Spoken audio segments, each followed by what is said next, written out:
Connor O'Connor has fond memories of his parents' visit for his wedding in December last year. They rented an Australian four-wheel drive hire vehicle for a trip through Victoria's high country. Trip into the bush. But on return, they never received their $5,000 bond. And I was informed that the company had been sold, the previous business had been liquidated, and the new owners had no access to any bond monies for any of the renters. That parent company was Smart Corporation, its former director Vitaly Roche and current director, his wife Marnia Kosekina. The ACCC is suing all three in the federal court, alleging the company used misleading and deceptive conduct and is seeking financial penalties.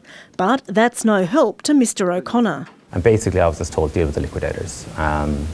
No one wanted to have a conversation with me. Product review website lists similar complaints from dissatisfied customers. Firstly, it's anger. We've just been robbed, ultimately. Someone's put their hand in your pocket and taken $5,000, which you've worked hard to get. Peter Doherty hired a Prado last August which had mechanical problems. Twice the vehicle appeared to run out of fuel, even though the tank was half full. In the Tanami Desert, we were bloody lucky that two Telstra engineers came past, because if they hadn't done, we'd have been stuck there all day. They waited 10 hours for a tow truck.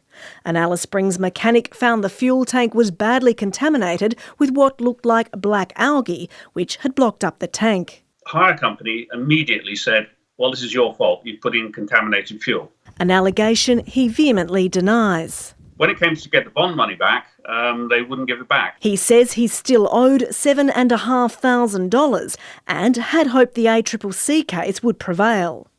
But in December, Mr Roche and Ms Kosekina sold Australian four-wheel drive hire to a company incorporated only a week earlier.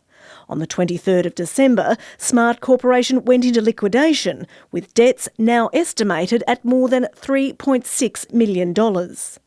The sale by Smart Corporation has raised questions. Dodgy business indeed. Mr Nichols told State Parliament he's written to the liquidators. Thoroughly investigates all aspects of this tawdry and shameful business. He should review the dodgy business contract and publicly examine the individuals concerned. In a statement, Ms Kosekina says the company was solvent at the time of sale. She says all customer bonds had been paid up to that date, and she and Mr Roche no longer have anything to do with the business.